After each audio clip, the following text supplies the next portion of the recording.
বিজ্ঞান বা পাশ্চাত্য সভ্যতা আমাদের কোন রকমের শারীরিক বা মানসিক পরিবর্তনের যাই নামকরণ করুক না কেন, আমাদের কাছে কিন্তু সেটা ধোপে টেকে না। আমরা, বিশেষ করে বাঙালিরা, নিজেদের মতো করে তার ব্যাখ্যা না করা পর্যন্ত যেন নিজেদের ঠিক জ্ঞানই ভাবতে পারি না। বিজ্ঞান যাকে বলে স্লিপ প্যারালিসিস, বা পাশ্চাত্য সভ্যতা যাকে বলে ওল্ড হ্যাক, আমরা তাকে বলি বোবা ভূতে ধরা। কিন্তু বছরের পর বছর যে ধারণা আমাদের মধ্যে বদ্ধমূল হয়েছে, সেটা কি একেবারেই অমূলক? এর পেছনে কি সত্যিই কোনো কারণ নেই? তাহলে তো আপনাদের বছর 20 আগে ঘটে যাওয়া পলাশগড়ের ঘটনাটা না বললেই নয়। তবে আমার মুখে নয়, যে ব্যক্তি এই ঘটনার শিকার, তার থেকেই বরং শোনা যাক তার ভয়াবহ অভিজ্ঞতার কথা।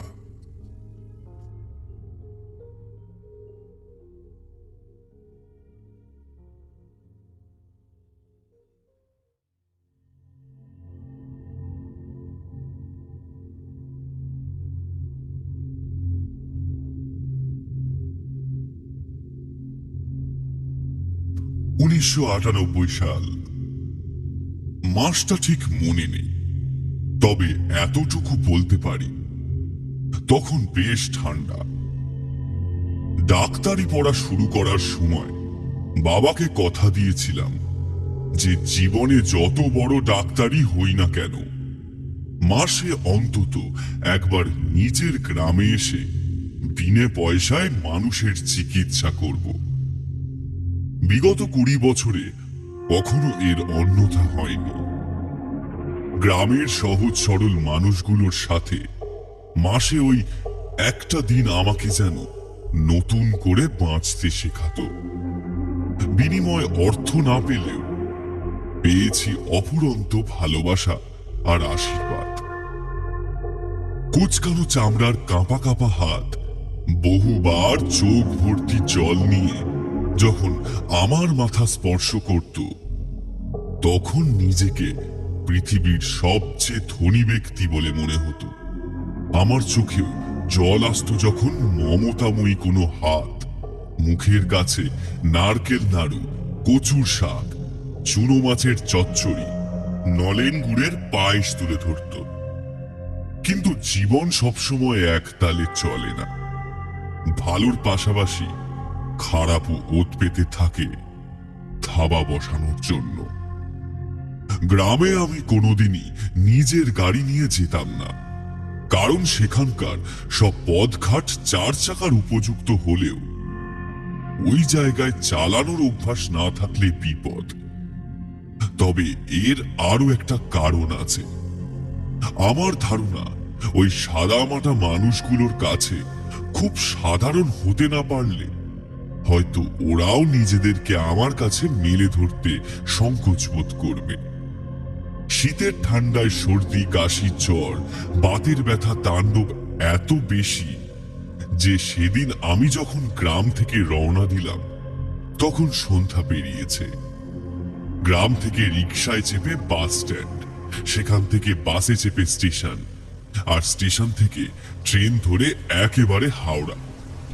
পথে বাসের চাকা পাংচার হয়ে গেল, তার মধ্যে নামলো প্রবল বৃষ্টি। প্রায় আরো ঘন্টাখানেক দেরিতে স্টেশনে পৌঁছালাম, কিন্তু সেখানে গিয়ে হলো আসল বিপদ। ঝড় বৃষ্টির ঠেলায় লাইনে কোথাও গাছ পড়ে তার ছিঁড়ে গেছে। আজ রাতের মতো সব ট্রেন বাতিল। এখানকার স্টেশনের আশেপাশের এলাকা আমার খুব একটা পরিচিত নয়, কাজেই মহা বিপদে পড়লাম। স্টেশনের কিছু লোকজনের সাথে কথা বলে বুঝলাম আজকের মতো কলকাতায় ফেরার পরিকল্পনা ত্যাগ করতে হবে। কাজেই এই মুহূর্তে সবার প্রথমে যেটা আমার দরকার সেটা হলো রাত কাটানোর মতো একটা উপযুক্ত জায়গা। দেরি না করে সংলগ্ন টিকিট কাউন্টারে সিঁড়ির কাছে এসে দাঁড়ালাম। মাথায় ছাউনি, এখানে বৃষ্টি নেই। নিচে রাস্তায় একজন রিক্সাওয়ালাকে দেখে হেঁকে ডেকে 20 টাকা উপরি বকশিস দেবার লোভ দেখিয়ে এই ঝড় বাদলার মধ্যে খোঁজ করতে শুরু করলাম মাথা গোজবার আস্তানা।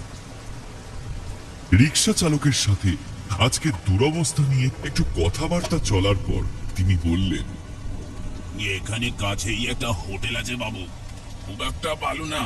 ওই আজকের রাতটা চালিয়ে দিতে পারবেন কোন রকমে, কিন্তু রেটটা কম। যদি বলেন তাহলে এই ঝড় বাদলের মধ্যে আর না ঘুরে ওখানেই নিয়ে যাই। সেই মুহূর্তে ওনার কথা মেনে নেওয়া ছাড়া আমার কিছু করারও ছিল না। চলো তাহলে তোমার সেই হোটেলেই যাই, এই বৃষ্টির রাতে অযথা ঘোরাঘুরির দরকার নেই। ভদ্রলোক আমাকে একটা হোটেলের সামনে নিয়ে এসে দাঁড় করালেন। কার্নিশের উপর ডুমের আলোর রেখার ভেতর অঝোর ধারায় বৃষ্টির কণাগুলো এক পলকের জন্য উজ্জ্বল হয়ে মিলিয়ে যাচ্ছে অন্ধকারে। ঠিক তার পিছনেই আবছা আবছা দেখা যাচ্ছে একটা সাইনবোর্ড। বড় বড় করে লালচে হলুদ তেল রঙে লেখা আছে শান্তিনীড়।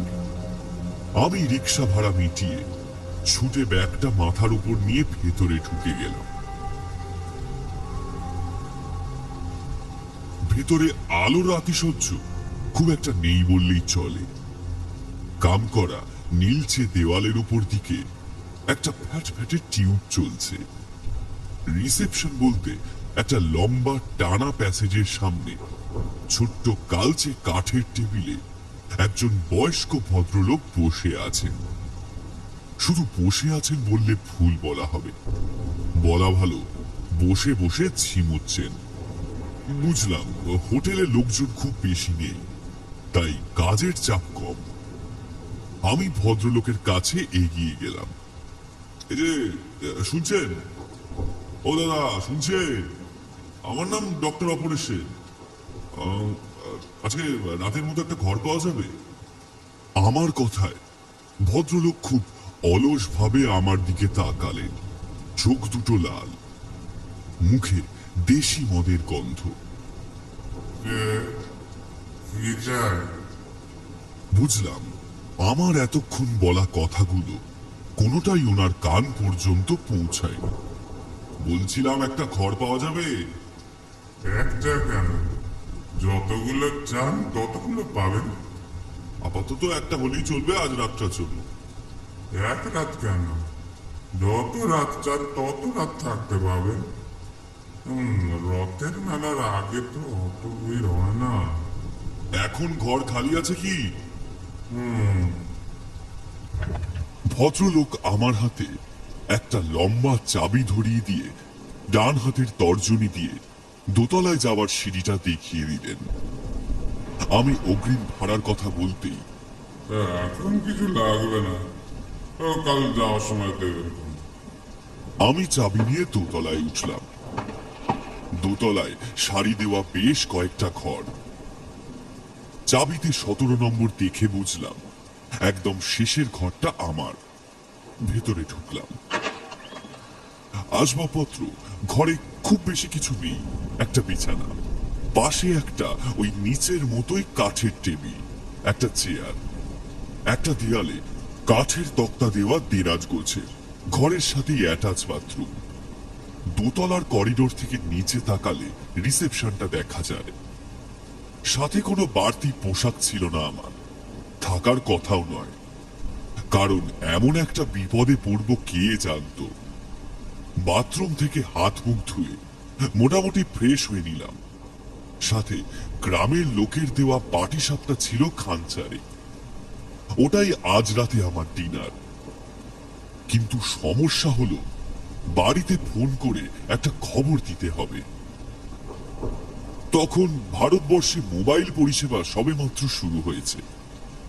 এই বছর খানেক আগে আমাদের দেশে সর্বপ্রথম মোবাইল পরিষেবা ব্যবহার করে পশ্চিমবঙ্গের মুখ্যমন্ত্রী নয়াদিল্লিতে ফোন করেছিলেন। রিসেপশনের টেবিলে একটা টেলিফোন দেখেছিলাম।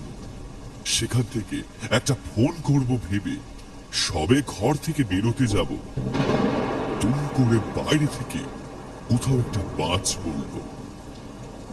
তারপর কারেন্ট চলে গেল। এর জন্যই হয়তো বলে যে বিপদ কখনো একা আসে না। নিরুপায় হয়ে হাঁক পারলাম। বলছি, কেউ আছে? শুনতে পাচ্ছেন? আরে একটা আলোর ব্যবস্থা করলে ভালো হয়। আরে অন্ধকারে কিছুই দেখা যাচ্ছে না। কেউ কি শুনতে পাচ্ছেন আমার কথা? কিছুক্ষণের মধ্যেই নিচের সেই ভদ্রলোক কেরোসিন তেলের একটা লম্ফ নিয়ে আমার ঘরে ঢুকলেন। এখনো নেশা কাটেনি, হালকা হালকা টলছেন। আজ রাতে আর কারেন্ট আসবে বলে মনে হয় না। লম্ফটা টেবিলের ওপর রেখে যাচ্ছি। দেখবেন, দেয়ালের সুইচ টিপে আবার ঘুমানোর সময় এই তেলের লম্ফটা বন্ধ করতে যাবেন না কিন্তু। যদি কোনো দরকার হয় তাহলে ডাকবেন, আমি নিচেই আছি। হ্যাঁ, নিচেই থাকি। আমার নাম যদুরাম। বিছানায় গিয়ে বসলাম। এত তাড়াতাড়ি ঘুমের অভ্যাস আমার নেই, কাজেই এখন সে চেষ্টা করা বৃথা। সকালে ট্রেনে একটা খবরের কাগজ কিনেছিলাম, সেটা এখনো ব্যাগেই আছে। সেটাতেই বরং কিছুক্ষণ চোখ বুলানো যায়। আমি কাগজটা হাতে নিয়ে বালিশে মাথা রাখলাম। মাথার কাছে টেবিলের ওপরেই লম্ফ জ্বলছে। পড়তে কোনো অসুবিধা হচ্ছিল না। খুব মন দিয়ে একটা খবর পড়ছিলাম। হঠাৎ আমার সামনে কাগজের উপর একটা অন্ধকার এসে জমাট বাঁধল, ঠিক যেন আমার পেছনের লম্ফটাকে আড়াল করে কেউ এসে দাঁড়িয়েছে। ভাবলাম যদুরাম মনে হয় রাতের খাবারের কথা জিজ্ঞাসা করতে এসেছে, কারণ এ ব্যাপারে তার সাথে আমার কোনো কথাই হয়নি। লোকটার বেশ দায়িত্ব জ্ঞান আছে। প্রথমে যতটা খারাপ ভেবেছিলাম ততটা খারাপ বোধহয় নয়। আমি পেছনে ঘুরে না তাকিয়ে প্রশ্ন করলাম, কিছু বলবে যদুরাম? খাবার আমার সাথেই আছে, কিচ্ছু লাগবে না। এক জগ জল দিয়ে যাও তো খালি। সে কিন্তু আমার কথার কোনো উত্তর দিল না। একইভাবে সে দাঁড়িয়ে রইল। হঠাৎ আমার কাঁধে একটা হিম শীতল স্পর্শ অনুভব করলাম, ঠিক যেন কেউ একটা আমার কাঁধে হাত রেখেছে। এই, কি হলোটা কি? আমি তড়াক করে উঠে বসলাম। বেশ অবাক হলাম লোকটার স্পর্ধা দেখে। ঘুরে প্রশ্ন করতে যাব, কিন্তু কই, কেউ তো নেই সেখানে। আমি যেন স্পষ্ট অনুভব করছিলাম এটাই ছিল সেদিন রাতের প্রথম ঘটনা।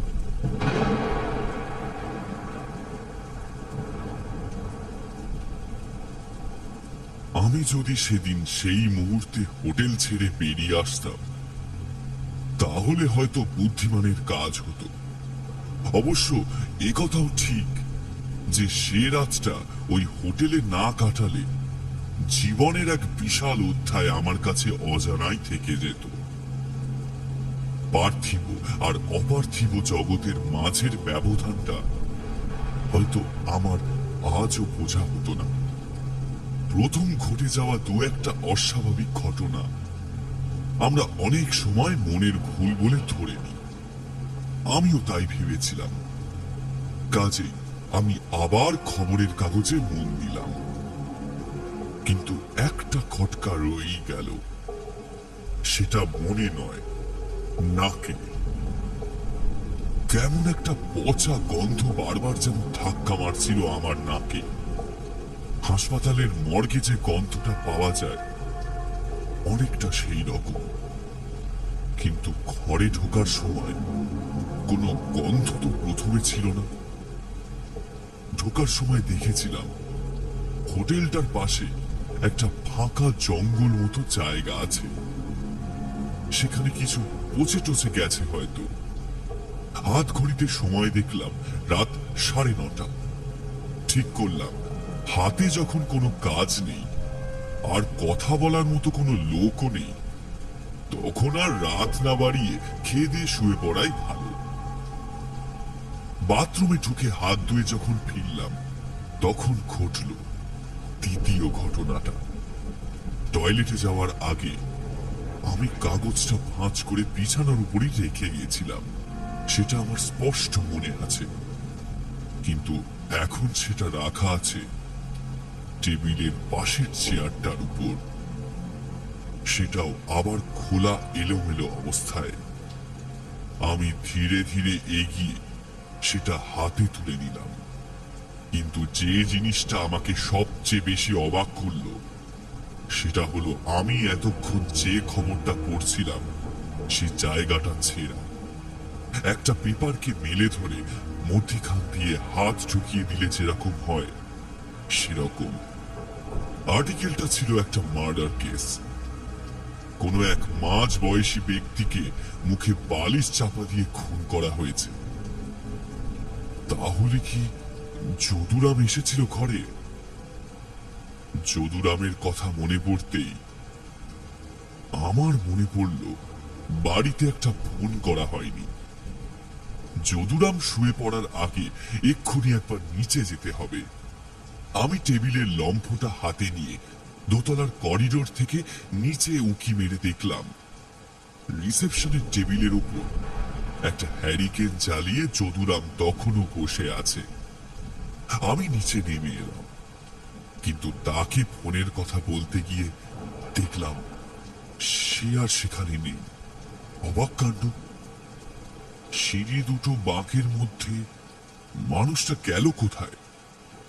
যদুরাম, যদুরাম, কোথায় তুমি?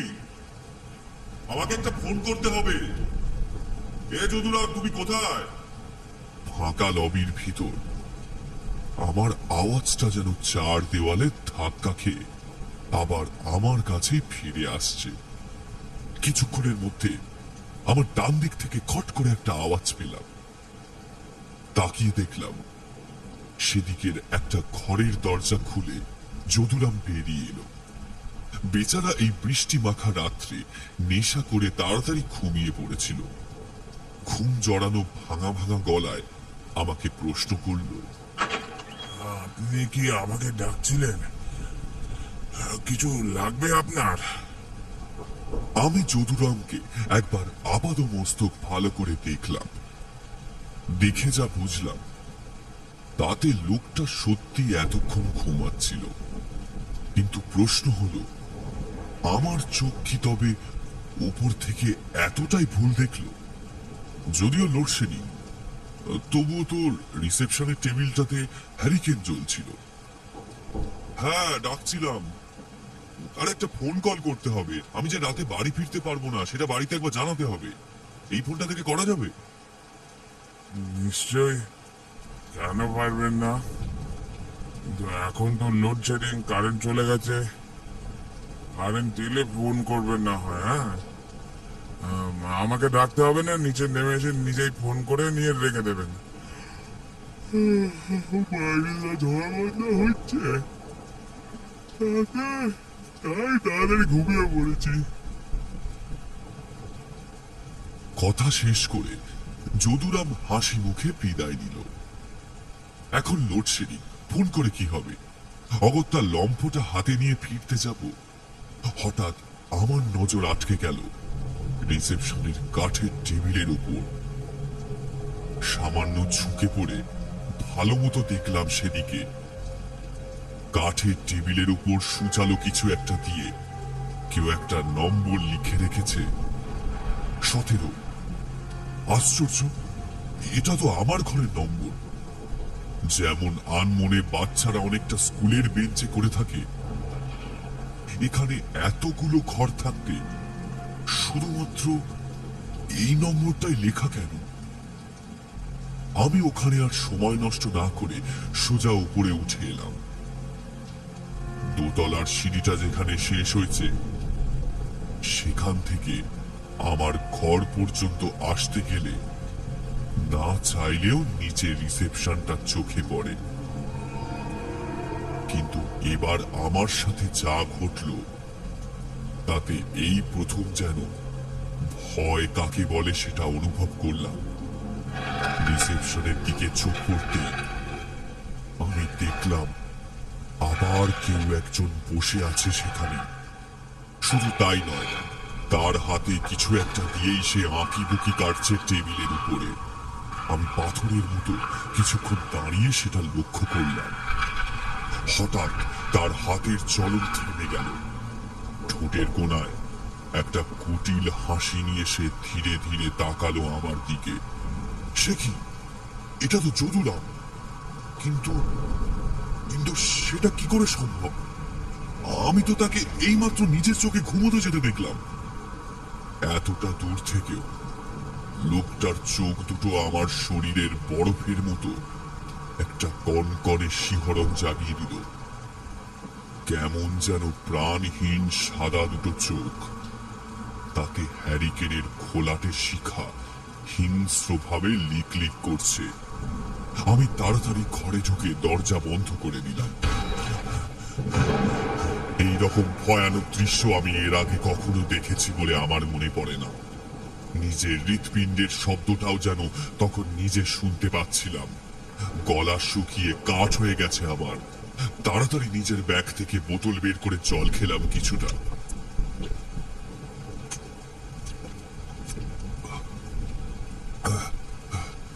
আমার জল খাওয়া শেষ হতেই ঘরের মধ্যে একটা ঠেকুরের শব্দ শোনা গেল। আমি এক লাফে উঠে দাঁড়ালাম। নিজের অজান্তেই মুখ থেকে বেরিয়ে এলো, কে? সম্পূর্ণ ঘরটাতে বেশ কয়েকবার চোখ বুলিয়েও কিছুই নজরে পড়ল না আমার। এতক্ষণ ধরে আমার সাথে যা কিছু ঘটে চলেছে, একজন ডাক্তার হিসেবে সে সবকিছুই যেন মানতে মন চাইছে না। আবার অন্যদিকে এতদিনের ধারণা, যুক্তি, তর্ক সবকিছুর গোড়ায় যেন টান পড়ছে আমার। অনেক কষ্টে মনকে বোঝালাম এতক্ষণ ধরে ঘটে যাওয়া সব ঘটনাই আমার চোখ, কান আর মনের ভুল, সারাদিন অক্লান্ত পরিশ্রমের ফল। আমাদের মেডিকেল সায়েন্সেও এসবের উল্লেখ আছে। আমার ঘরের দরজার বিপরীত দেওয়ালে আরো একটা দরজা। সেটার পিছনে কি আছে বলতে পারবো না। যদি ছোট বারান্দা বা ব্যালকনি জাতীয় কিছু থাকে তাহলে খুব ভালো হয়। এই মুহূর্তে ঝমঝম করে বৃষ্টি পড়ছে, তবুও খোলা হাওয়া পেলে ভালোই লাগবে। আমি আলোটা নিয়ে এগিয়ে গিয়ে দরজাটা খুললাম। এক মুহূর্তেই যেন আমার সমস্ত আশায় জল পড়ল। দরজার পেছনে কোনো বারান্দা বা ব্যালকনি নয়, রয়েছে একটা জানলা দরজা বিহীন ছোট্ট ঘর। দরজাটা খোলার সাথে সাথে একটা ভ্যাপসা সোনা গন্ধ এসে আমার নাকে ধাক্কা মারল। মনের মধ্যে এক রাশ কৌতূহল নিয়ে আমি ঢুকলাম ঘরটার ভিতরে। আকারে সামনের ঘরের প্রায় 4/1 ভাগ। মেঝে স্যাঁতস্যাঁতে, কালিয়ার ঝুলে দেওয়ালের আসল রংটাই চাপা পড়ে গেছে। মেঝের দিকে তাকাতেই একটা কালো লম্বা মতো জিনিস আমার নজরে পড়ল। সামনের দিকে ঝুঁকে আলোটাকে একটু কাছে নিয়ে গিয়ে দেখলাম সেটা একটা কফি। কি বলবো, যেই গন্ডগ্রামে কারেন্ট নেই, কিছুই নেই, সেখানে একটা কফি। ব্যাপারটা আমাকে বেশ অবাক করল। এইরকম গ্রামের শেষ প্রান্তে স্টেশনের কাছে একটা ছোট্ট হোটেল, সেখানে কফি। যদুরামকে দেখে তো বাঙালি বলেই মনে হলো। আমারও মাথায় কি ভূত চাপলো কে জানে। লম্ফটা পাশে নামিয়ে রেখে আমি কফিনটা খুললাম। কিছুক্ষণের জন্য যেন আমার হৃৎপিণ্ড স্তব্ধ হয়ে গেল। ভিতরে একটা পুরুষের আস্ত কঙ্কাল। এখনো চামড়া, নখ, চুল, দাড়ি রয়েছে। গায়ে জামা কাপড় পরানো, তবে সেগুলো প্রায় পচে গিয়েছে। সে দৃশ্য অতি বীভৎস। আপনারা হয়তো ভাবছেন যে কঙ্কাল দেখে ডাক্তার মানুষের এত আশ্চর্য হওয়ার কি আছে।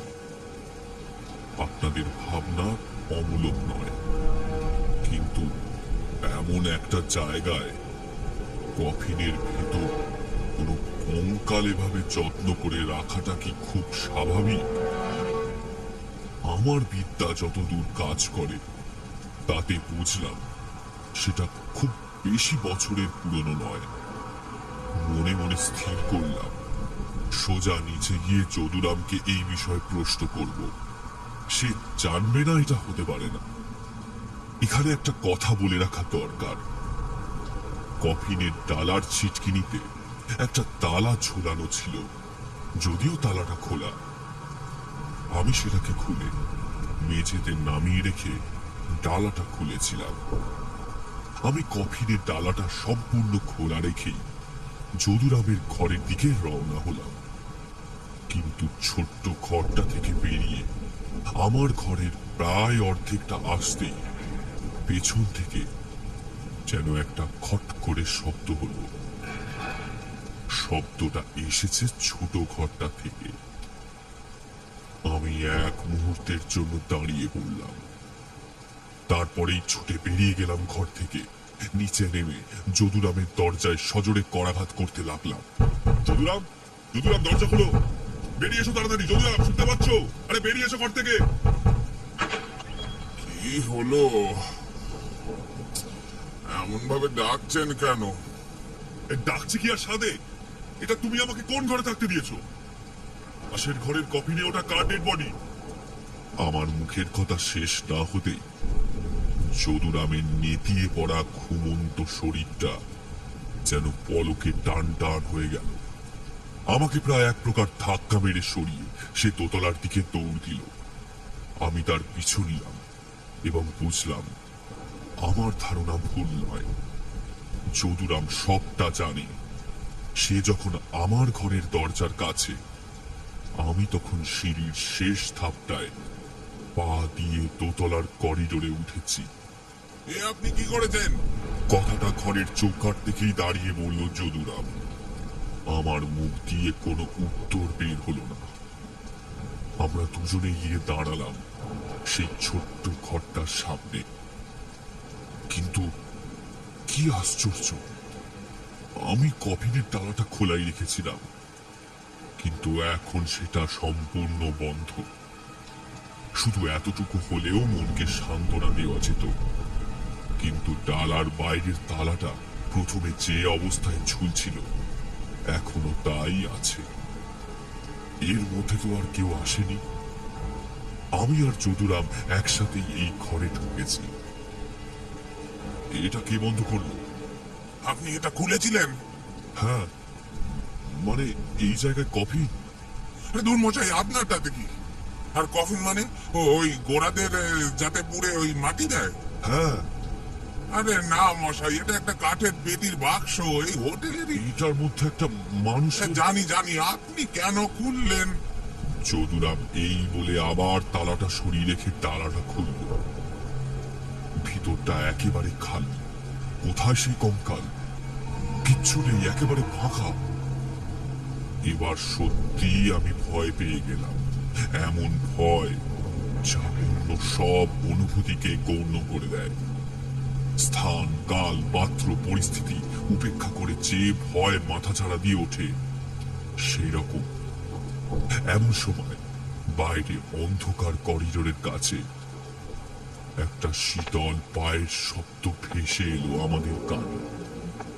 আমরা দুজন, মানে আমি আর যদুরাম, ভয়ে কফিনের দিক থেকে মুখ ফিরিয়ে সেই দিকে চাইলাম।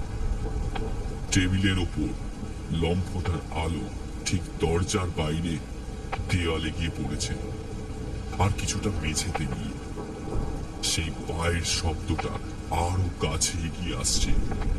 আমি যদুরামের হাত শক্ত করে চেপে ধরে রেখেছি।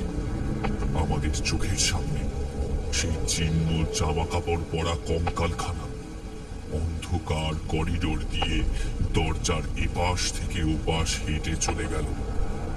মনে হচ্ছিল পা দুটো যেন গলে জল হয়ে গেছে। আর ঠিক এই সময় দড়াম করে আমাদের পেছনের কফিনের ডালাটা আপনা থেকে বন্ধ হয়ে গেল। ভয় এক রাতে আমরা দুজনে ছিটকে বেরিয়ে ছুটে এলাম ঘরটা থেকে। যদুরাম দরজাটা ছিটকিনি বন্ধ করে দিল। এ ঘর থেকে বেরিয়ে চলো তোমার ঘরে যাই। না না, মাথা খারাপ নাকি? বাইরেও আছে। কথাটা মিথ্যে বলেনি লোকটা। আমরা দুজনেই দেখেছি ওই কঙ্কালটাকে একটু আগেই করিডোর দিয়ে হেঁটে যেতে। আমি চটপট খাটের উপর উঠে পড়ে বললাম, যাও দরজাটা দিয়ে এসো। সে নিরুপায়ের মতো আমার দিকে তাকিয়ে এক পা করে করিডোরের দিকের দরজাটার দিকে এগিয়ে গেল। ভালোই বুঝতে পারছি যে সে এগোতে একেবারেই সাহস পাচ্ছে না। দুজনেরই বোধহয় মনে হচ্ছে একবার নাগাল পেলেই বাইরের অন্ধকারটা ওকে যেন টেনে নেমে গায়ের জোরে। যদুরাম আরো এক পা এগোলো, আরো এক পা। তারপরেই দরজাটা ধরে একটানে বন্ধ করে দিয়ে ছিটকিনি তুলে সে হুড়মুড় করে এসে আমার পাশে খাটে উঠে বসলো। আমাকে দয়া করে আজ রাতটা এখানে থাকতে দিন দাদা। না না, কে তোমাকে বার করবে? তুমি এখানেই থাকো। আমিও আমিও আমিও একা থাকতে পারবো না। আর কথা বাড়িয়ে লাভ নেই, চুপচাপ শুয়ে পড়ি চলো। তেলের লম্ফটা জ্বালিয়ে রেখে আমরা দুজনে শুয়ে পড়লাম।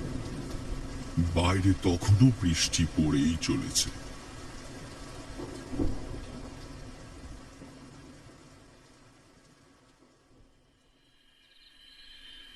রাত তখন কটা বাজে জানি না।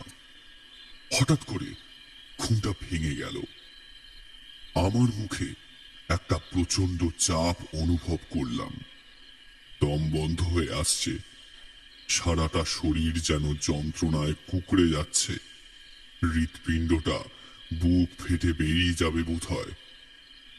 অন্য সময় হলে হয়তো বলতাম স্লিপিং প্যারালিসিস, কিন্তু আজকের ব্যাপারটা যে একেবারে আলাদা সেটা হয়তো আপনারাও এতক্ষণে বুঝে গেছেন। একবার চাপটা আলগা হতেই আমি হুড়মুড় করে উঠে বসতে গেলাম বিছানায়। কিন্তু এ কি, হাত পা 1 ইঞ্চি নড়ছে না। সারা শরীরে নিজের চোখ দুটো ছাড়া আর কিছুই যেন আমার আয়ত্তে নেই। যেন ঘুমানোর সময় কেউ বুকের ওপর পাথর চাপিয়ে দিয়েছে। চোখ দুটো বুকের ওপর পড়তেই যেন আবার দমটা বন্ধ হয়ে এলো। আমার বুকের উপর চেপে বসে আছে একটা হাড়গিলে ছায়ামূর্তি। বুঝতে পারছি সেটা আর কিছুই নয়, সেই কঙ্কালটার। চোখের কোটর দুটো এক দৃষ্টিতে আমার দিকে চেয়ে আছে, মুখে কাঞ্চেরা হাসি। আমার ধীরে ধীরে দম বন্ধ হয়ে আসছে, সংজ্ঞা হারাচ্ছি। চোখের দৃষ্টিটা খোলাতে হতে হতে এক সময় চারদিকে অন্ধকার নেমে এলো।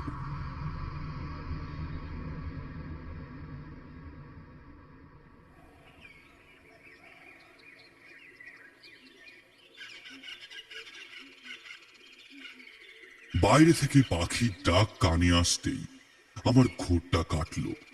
বুঝলাম ভোর হয়েছে। আপাতত বৃষ্টি পড়ছে না, তবে আকাশ খোলাটে, চারিদিকে কুয়াশা। মেঘ কেটেছে কি কাটেনি বলা যায় না। উঠে দেখি যদুরাম আর পাশে নেই। নিশ্চয় কোনো এক সময় নিচে চলে গিয়েছে। আমি দরজা খুলে যদুরামকে ডাকতে যাব, দেখি সে নিজেই উঠে এসেছে দোতলায়।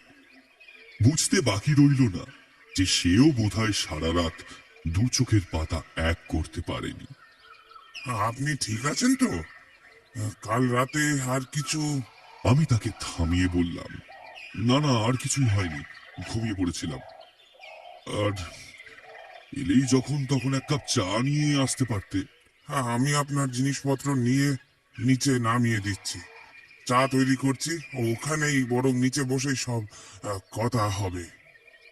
আমি ঘরে গিয়ে আমার ব্যাগ আর গায়ের কোটটা নিয়ে নিলাম। বেরিয়ে আসার আগে একবার তাকালাম পাশের ঘরের বন্ধ দরজাটার দিকে। খুব ইচ্ছে করছিল দিনের আলোয় একবার ঘরটা দেখতে, কিন্তু ভেবে দেখলাম নিজের মতো করে ভালো থাকার, শান্তিতে থাকার অধিকার সবার আছে। সেটা পার্থিব জগৎ হোক বা অপার্থিব। তাই সোজা নিচে চলে এলাম। যদুরামকে ইচ্ছে করেই কাল রাতের কোনো ঘটনার কথা জানালাম না। মানুষটা একেতেই যা ভয় পেয়েছে, আমি আর সেটার পরিমাণ বাড়ালাম না। চা খেতে খেতে জানতে পারলাম কফিনের কঙ্কালটা যদুরামের যমজ ভাই নিধিরামের।